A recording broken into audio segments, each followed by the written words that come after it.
Well, hello again, everybody. Welcome to Solutions with Aquarius Rising Africa. And look who I have with me today. I'm so overjoyed to have the beautiful Gabby and the beautiful Rachel from Australia. How are you, ladies? So good to have you here. How are you doing today? Oh, good, thank you. Good to be here. Thanks for having Wonderful. us back. I'm so happy. I'm so happy. And also the fact that I know you're going to be regulars on the channel as well, because what we're doing here is talking about our healing journey. And especially, I mean, Gabby and Rachel, I mean, we've spoken a lot to you guys about SRA, healing after SRA, just healing after trauma, healing after abuse, all of these things. So I would love to hear you both of your ladies' stories. How has your healing journey been? Rachel, I know you've had a particularly grueling time, so maybe you can also touch on some of that, what you did to overcome that, because as I've so often said, this channel is really about, on Aquarius Rising Africa, we talk about the nasty stuff and bringing up all that stuff that's been, all these creatures of the night that have been in these manholes for so long, and we're bringing up that ugly stuff and very painful stuff. And I mean, I still battle to even hear some stories sometimes, but it's just so beautiful when people start speaking about it, bringing their stories to light, using their voices and sharing. And you know what I really love, I have to say this, and especially with Australia Channel, is just the support that the general public gives each and every one of the overcomers who uses their voice and who shares their story. It's just so beautiful to see, and it is so wonderful to see the belief. I was watching Adrian John Wells, the first, I think it was in 2019, when he did, I think it must have been either his first or one of his first, the live Facebook streaming.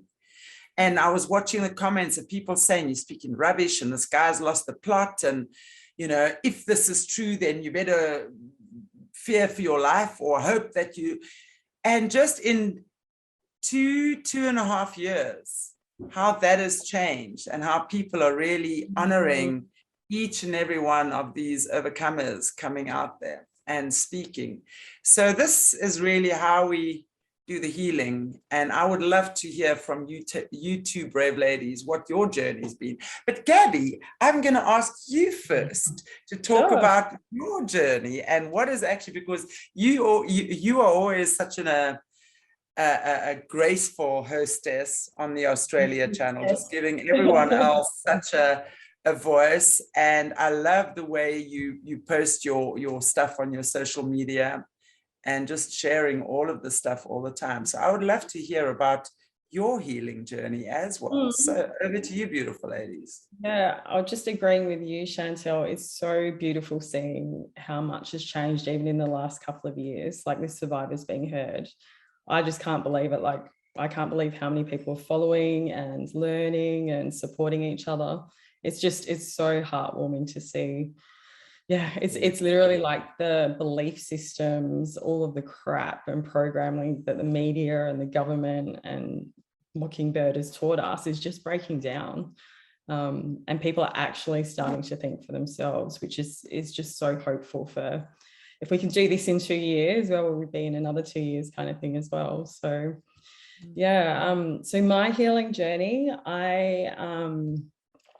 I was abused when I was 11, and it finished by the time I was about 12 with a bit of stalking and nonsense going on. And then I really couldn't speak out very much at all, unfortunately, because my family weren't ready to hear it, which is a very, very common thing. So I kind of just shoved it all down inside. And, I think I realized how serious it was, what I'd been through, and what sort of impacts it could have on me and my family, because I was unfortunately not in the most stable of family homes with addiction and some mental illness, etc.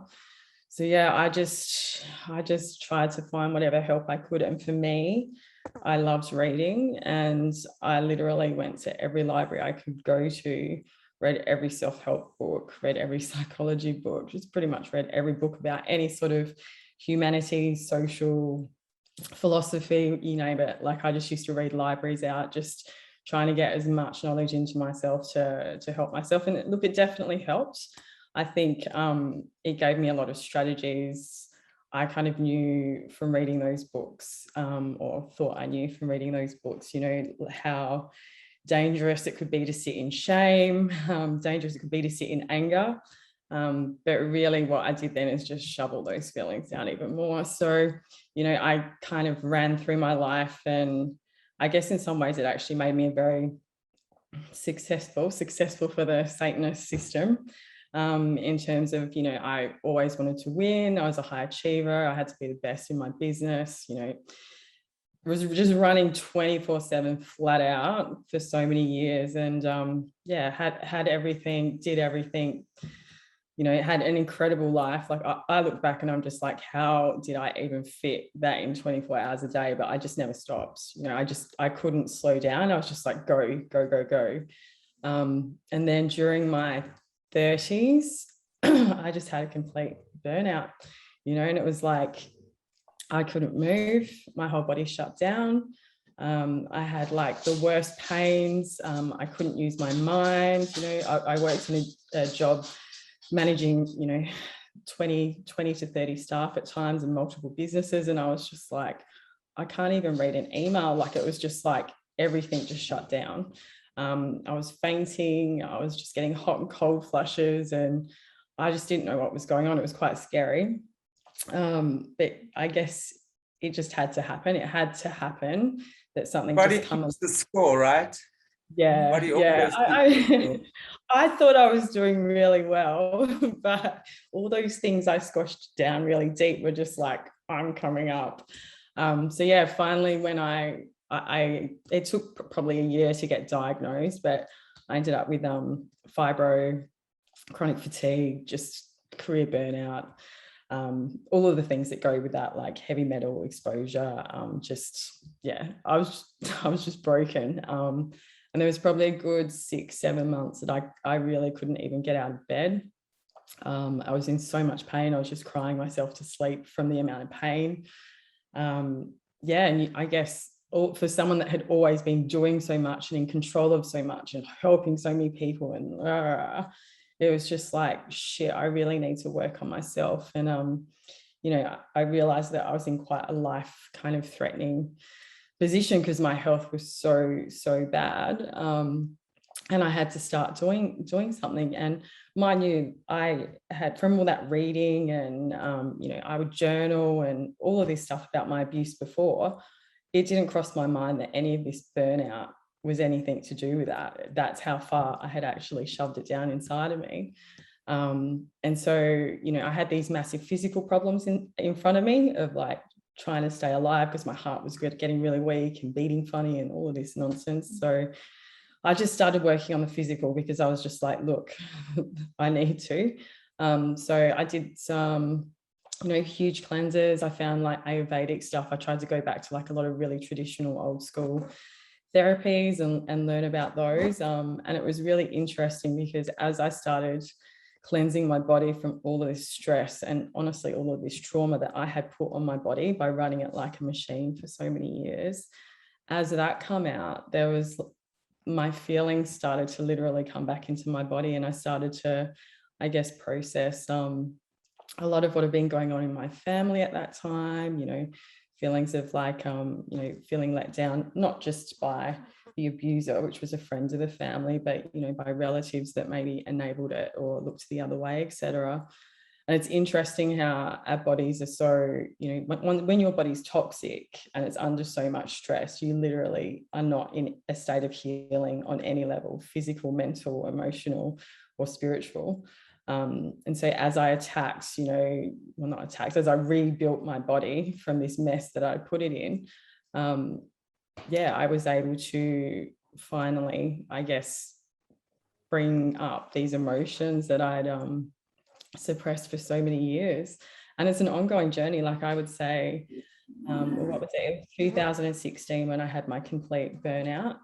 And I'm still remembering things about my abuse to this day, but it comes in a much easier way. It doesn't, halt me or knock me off my seat like it did at the start when I was in bed, just remembering things that I hadn't thought of for many, many years. I think once you kind of get used to that processing of emotion, once your head's clearer, your body's stronger, it just becomes a lot easier to work with as well. So yeah, I tried so many therapies. I'm so grateful that I managed to attract some incredible healers into my life. I did a lot of sound healing. I did a lot of yoga.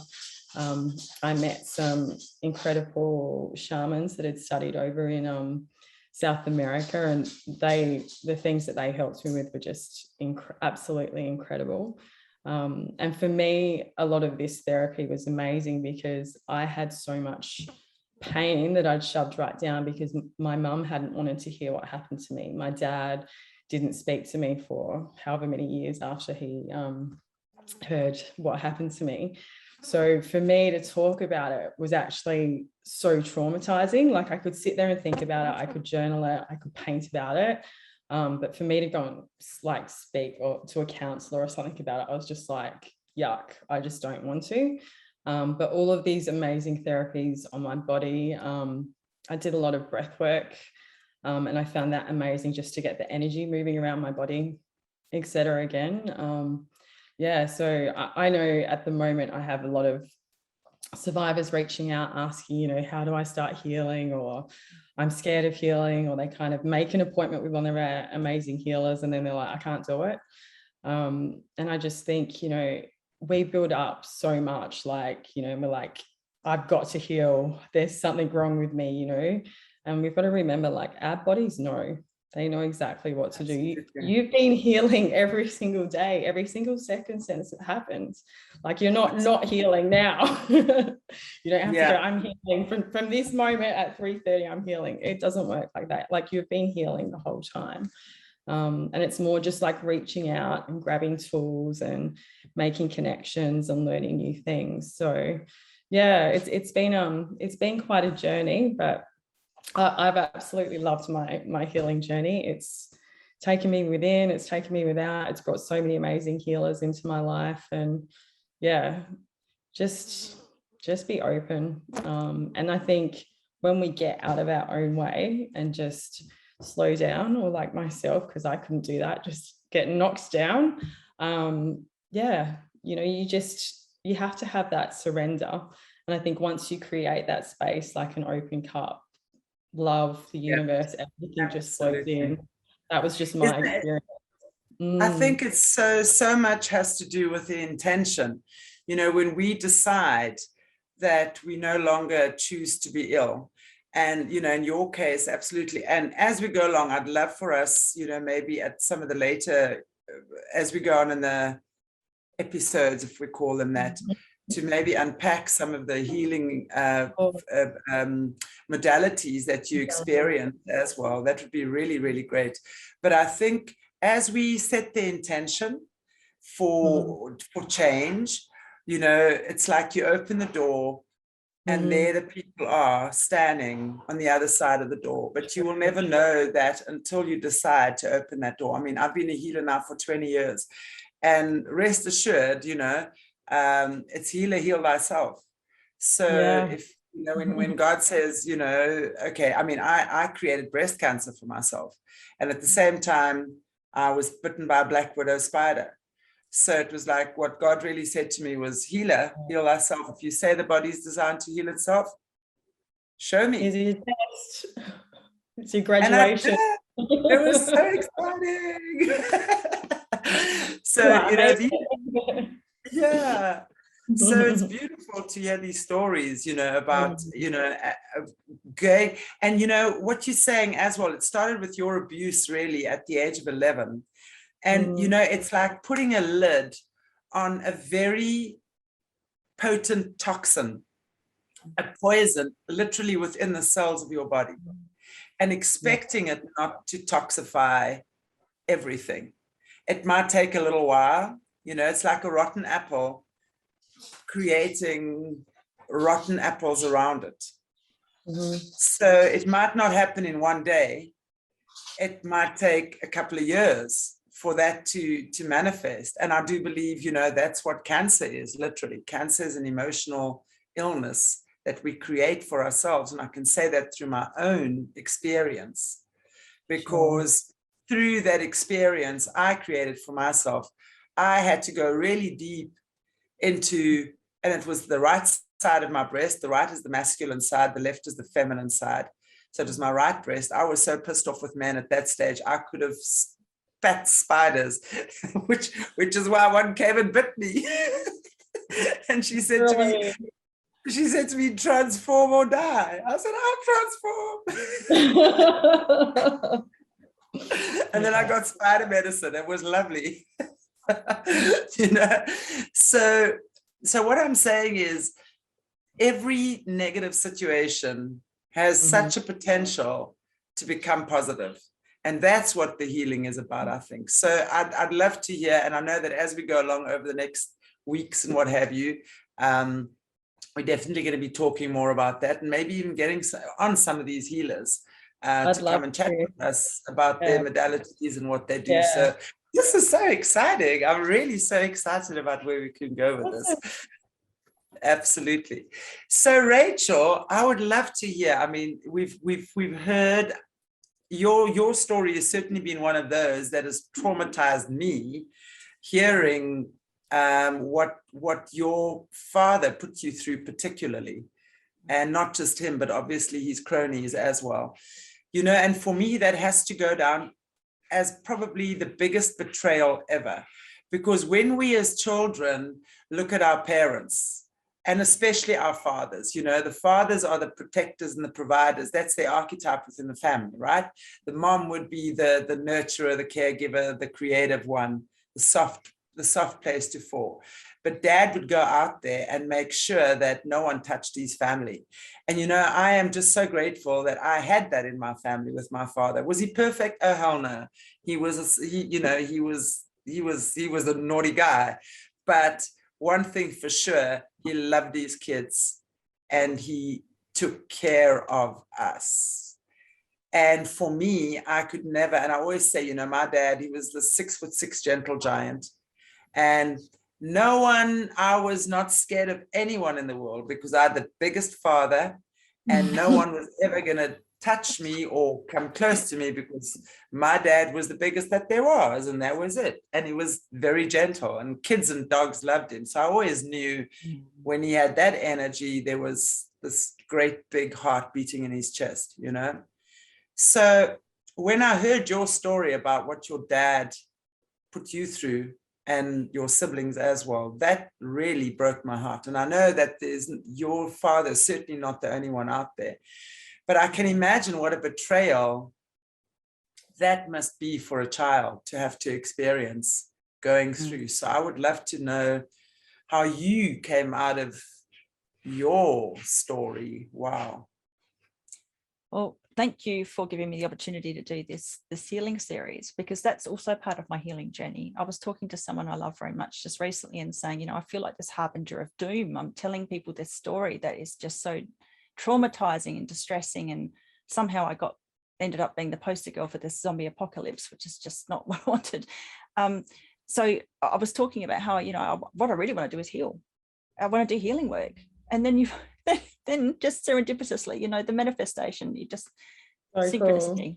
Cool. You can't question it. It's just so beautiful. It's just beautiful. It just makes me so emotional to hear you even say that, because I think it just shows again how interconnected we all are, and you know, how we just in the right place at the right time, and just an amazing support for each other. So I just wanted to answering the call.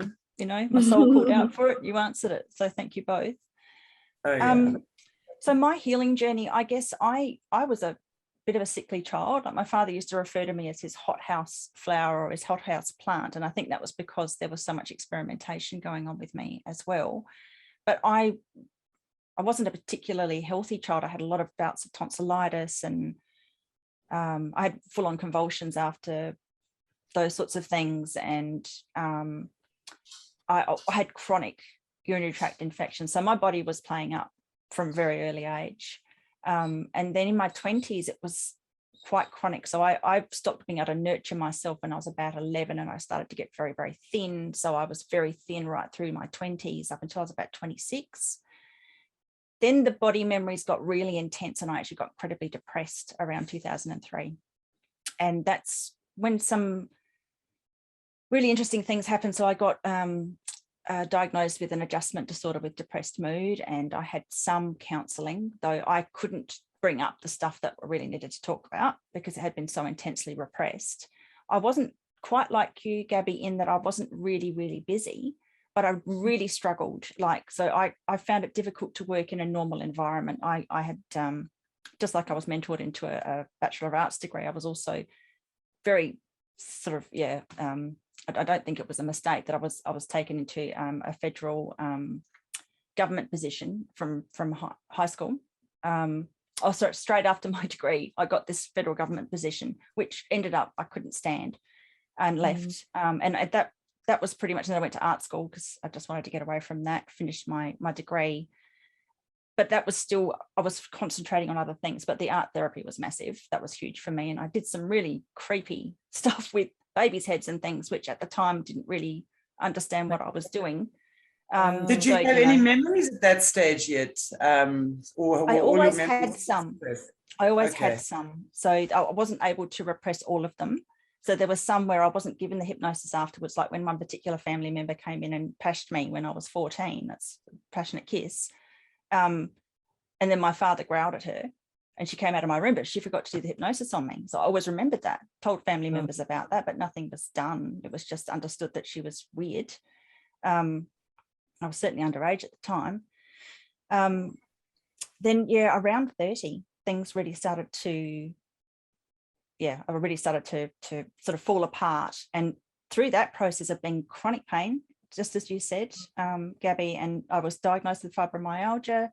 I had this chronic depression that I couldn't seem to deal with. I went through medication. I had chiropractic treatments, massage. I saw a naturopath, did all these different things, but didn't seem to work. Nothing was really working until the memories started to come up. And that was very somatic as well. So my body was remembering all of that. So while that was going on, I was having more cystoscopies to clear out chronic scarring of the urethra from all the abuse as a child and experimentation that had gone on in that area.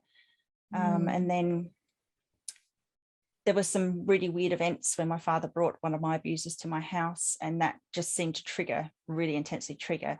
And it's interesting for people to know, it takes about 26 years on average for you to remember childhood abuse, especially if it's sexual. So, it's not uncommon for people to start to remember in their 30s or in their 40s if they were, say, 10 or 11 when the abuse was happening. So that process was actually, it was three-pronged for me. So my body remembered, so I had to help my body heal, which required actually, taking really good care of myself, lots of exercise, lots of yoga, lots of therapies like that. Writing down a lot of the memories also helped a lot, because instead of having it just cycling around in my mind all the time, I put it down on paper so that I could sleep at night. So it wasn't constantly coming up. That was really helpful. And as I think we've spoken about before, the typing factor. So when you've gone through MK and SRA mind control, the two hemispheres of the brain can be split. And that's actually part of the whole process. So typing, or anything that's physically like swimming, those sorts of things, it helps to marry those hemispheres back together again. So through the typing and writing out of all of my abuse memories, that was incredibly helpful as well. And I also had to deal with the spiritual aspect. So I'd always been very spiritual. I was praying to Jesus from a very early age. Now that I have my memories back, my father tried to sell my soul to the devil when I was about 5. And under my breath, I said, I give my soul to Jesus. So for some reason, and I didn't have any religious background, there's certainly no Catholicism or anything in my childhood, but I had this belief in Jesus Christ. So, and there were events where I had, amazing spiritual experiences. And I didn't necessarily equate it to Jesus, because I don't think I thought that I was worthy, but I would always speak to him. So I would always pray to him. One of the prayers that I used to do regularly was a list of all the people that I loved and asked him to protect them, because I had lived a life where I was always afraid that the people that I loved would be taken away from me, as they were. Yeah, so the spiritual aspect, it's amazing. The emotional part of, writing everything down. I didn't get therapies once I started to remember my real abuse, apart from one. Yeah, I did get a therapist, but lovely guy, but he really didn't know what he was doing with me. But he was just a lovely person to speak to, and I trusted him, and I would just talk, and he would fall asleep at times, and it was fine. I realized that he just couldn't handle it, but it was better for me just to talk. So the walls of that room were really good for me to talk to, even though I knew he wasn't really listening. Get it out. Gosh, nothing against him. Lovely guy. And then I went on my spiritual journey. That's what healed me, the spiritual journey. So I had to really delve into the biggest thing for me, actually, part of that spiritual journey was realizing why it had happened in the first place. And that's something that might help other people who've gone through SRA and MK Ultra. If you look into why they do these things to people, you're never going to understand why a psychopath or a sadist does the things that they do. If you're a light worker, if you're a light soul, you're never going to understand those motivations, because they're completely anathema to what we would want to do and anything that we would have a preference for. But you can educate yourself on why they do the rituals, what purposes that are behind them. So I did that, and I've recently, been more instructed. And Jessie, your beautiful survivor that comes on often, I can never say her surname, so I don't want to say it. Sabota. Thank you, Sabota. She was talking about some of the dates and things, and that all made a lot of sense to me. And I'd kind of avoided learning those things, because a part of it was I didn't want to be influenced by what I had read that might colour or influence what I had experienced. But I got to the point now where enough of my information's out there, and I've written enough of it down where it doesn't really matter. It's not going to be influenced because it's already written out. So that was a big part of it too. That's been more recent, sort of educating myself.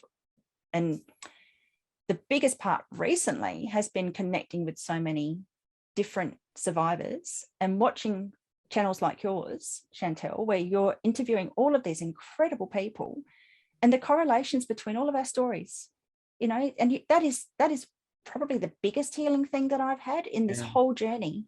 And it really only has just started to happen. I mean, there've been amazing people that have come out earlier, like Fiona Barnett and many others that came out, Kathy O'Brien, Kathy Fox, all these incredible people that came out earlier. But there wasn't enough of their information coming out. It's just dribs and drabs, and it wasn't as accessible. But gee, it's accessible now. So that is the biggest thing I think that's helped me, has being able to connect with other people who understand. Wow.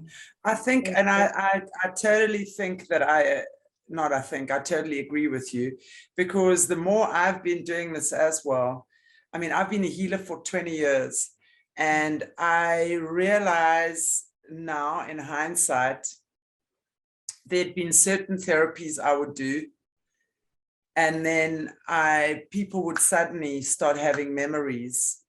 And I realized very quickly I had to be very skilled at catching these memories and assisting them to transmute it or get some semblance of what it is. And the more I'm hearing these stories now, the more I realize how many of those people were actually also having these types of horrendous experiences without even knowing it, and memories coming up. So I think this stuff has been going on for such a long time, and right under our noses in families and stuff like that as well. And I think talking about it, I've observed just talking about it, letting the shame go, the shame, the humiliation, and the guilt around that. Because, in part of one of the programs I run, Art of Alchemy, we talk about the emotions, the tricky trio, I call them, which is guilt, shame, and humiliation. Now, as long as you're going to have guilt, you're going to find shame and humiliation always present. And shame would be something you feel you've created for yourself. Humiliation is when someone has imposed something upon you. So those two are always like that. They are always interchangeable. And then guilt is the umbrella that holds those together. So when you're looking at all of that stuff and you then start being able to dissect it and just kind of unpack it, and people start realizing there's nothing to be ashamed about.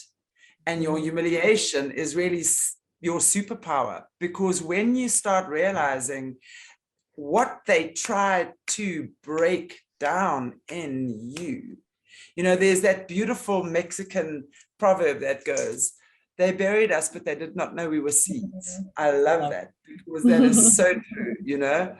So with that comes this amazing seed of potential of who I am. So the minute I stop allowing myself to be buried and suppressed, I can then start rising and growing and speaking and expressing and blooming, and then nurture myself with all the beautiful qualities and things that we need to, and then grow into this beautiful peach tree or apple tree or oak tree or whatever tree, and just bear fruit, you know. And I'm seeing so much of that happen. And I like as well what you said, the writing. Wow. Anyone who's done my stuff or has been a client or a student of mine over the years knows that is a key thing, to journal, to just do 20 to 30 minutes in the morning of writing, along with other stuff as well. But that journaling is something so significant. Music is another thing as well. That is so exercise, yoga. And, you know, Rachel, you said something the other day on one of the other talks we did, and we were talking about yoga, and you said, you know, how can you not heal from yoga when you are just lying there? You just have to let it go. Yoga for me, I always say, wow, I've been doing yoga for 12, maybe 15 years now. And I want to say that it has been my saving grace. There have been times where, you know, when I lost my partner, I would just pull my mat out, put it next to my bed, and just lie in child's pose for an hour. And that was my yoga for the day, just to be in child's pose. And that was truly, and I would just cry. And that for me was just truly amazing. Or just to do 3 stretches, or just to do nothing. It was truly amazing. But to be able to process that in a sacred space, because that's what yoga is for me. It really is my sacred space. The word yoga means to pray. It's a prayer to the divine through your body. And it really is, because it's just such a beautiful way to say, thank you, God, for this amazing, strong, flexible body. Even if I don't feel strong and flexible today, I've got flexible fingers. I've got knees that can move, whatever the case might be. So it's just such a bite-sized chunks journey. You know, we all, I think, do it in the way that we know how. And I just love that you guys can come here and speak about this, because again, this is going to just be such an example for others to follow, and just realize we don't have to be perfect in one day. There is a process that we can go through. And that's what yoga, you know, yoga to me is really life. You know, it's not about getting on your mat and touching your toes or doing headstands or handstands within the first 3 days. Absolutely not. It's what do I learn about myself on my way down to touching my toes? You know, that every day you get a millimeter further, you know, on the way of becoming more flexible. That's such a beautiful feeling. Something releases in your body, something releases in your mind. You get endorphins releasing in your entire body, and the endorphins are your happy drug, you know, that we would have suppressed through trauma and pain and suffering. So as we go into the space of breathing and twisting and stretching and just loving the way I'm feeling, that activates the endorphins and just allows us to be conscious of who we are and what we are. I mean, that to me, so those were definitely 2 of the points that you brought up that make such a difference. And I also want to say as well, it's really to reach out. there are many of us healers that are not motivated by money. Of course, we need money. And, but when our heart is in the right place, we are provided for. I have proved that to myself time and time and time again. There will always be clients who can pay and who do pay and who are beautifully generous when they pay. There are those who don't have money and who really need help. So ask. If you're one of those that needs something, ask. There's always going to be somebody there. It's like, it's Rachel, what you were saying. It's like you wanted to go on this healing process, and rather than talk about the pain and the trauma you've been through. And I think, Gaby, at the end of last year, we were speaking about the solutions channel, and, me telling you I wanted to start this channel at the beginning of the year where we move into the healing place. And I couldn't have thought of two better amazing warrior women who could start this journey. As you say, you put it out there and somehow your call was answered. Yeah. I didn't say anything online. I just said it to one person, that it just amazes me that it happens that way. Yeah. So absolutely. Thank you. Wow. Thank you. But I would love to, as we go along, go more into detail about each of your individual journeys. I know we've kind of coming to the end of our time again, but each of our individual journeys, or your individual journeys, and I don't know, maybe if there's something you still want to share today before we go on, like how did it work for you? Who were the healers that you maybe spoke to? I know we've had a beautiful Australian lady. Can I say her name, Gaby? I'm not sure who you mean. Okay. Well, let me first check with her.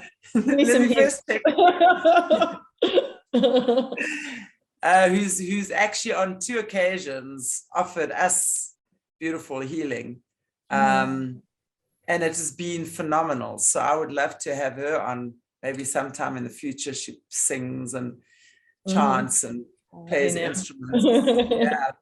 Wow. Really, really beautiful, and there are so many people like that in our world, true healers, who come from many lifetimes of doing this type of work, and who I truly believe are in this place at this time right now, and who are here for us, and who have come here at this time to help uplift each and every one of us. So I don't know, is there anything, Gaby, from your side first that you would like to maybe just say before we end off in closing around this? Well, what was coming to mind when you were talking about the yoga, because I love yoga. I've always loved yoga, everything physical, like as well as all my business stuff. I've always been super sporty because it just felt good to move my body. And I think after the abuse and, just carrying all that shame and pain, etc., like when I moved my body, it was mine. Like it was like, this is mine. I am strong. I'm, I determine where I'm going. So, I was probably proving that a little bit too much, hence why I burnt myself out, and had to learn the feminine way to just be with that. But yeah, I find with yoga and, I love my horses, riding, etc., walking outside. It's just that coming back into the moment. And that was for me, that was like just when all the healing started, when I just got out of the way, got out of my head, stopped thinking about like the million things that I could do or should do or whatever, being, achieving everything and making sure everyone else was happy. And I just was me. Like, it's just that coming back to your breath in that moment is so powerful. And that really is where healing starts. And I feel like when I'm doing yoga, it's just when you move into that moment, so much consciousness, like we just realize we are so much bigger than we really are. And that to me just transmutes everything, like if I could just say to someone, like, they're always like, how do I heal? Who should I go see? I'm just like, just go lay on the earth, which is what I always do if I'm tired, etc. Luckily, I don't have much pain anymore. I just lay on the earth and I just breathe, and it just all comes out of me every single time. Like, that whole just being one with the earth, I think, reminded me so much that I had to actually be one with myself. You know, and for me, it was a journey of, you know, I saw my story break so many people around me that I learned to not share it. Yeah, and I'm sure you can have that feeling as well, Rachel. And like, you know, we have to find that way of honoring ourselves and connecting with ourselves and, you know, nurturing ourselves in that way that, you know, perhaps you didn't receive from the people around you that you might have thought you needed it from. But I've always found, you know, nature has just been nature and animals, sun and water. Oh, yeah. I don't need much. I'm just like, let me go sit in the paddock with my horse for half an hour and I'll just come back and I'll be so happy. Like, yeah. Yeah. Horses are incredible, aren't they? I know. And all animals. They saved me. Horses saved me 100%. They've healed me. I mean, I love all my healers, so I don't want to offend anyone because I'm sure they'll come on later as well.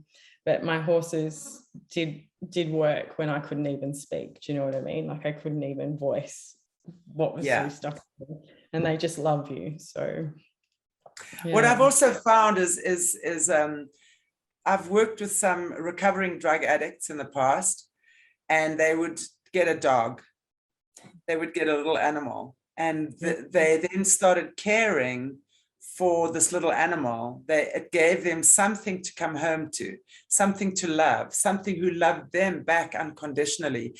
I mean, I'm just so goosebumps even talking about it again, because I've had, you know, several people, as I said, who I've worked with over the years, I've advised them, get yourself an animal, and particularly a little rescue, you know, because a little rescue, you know, you kind of rescue each other.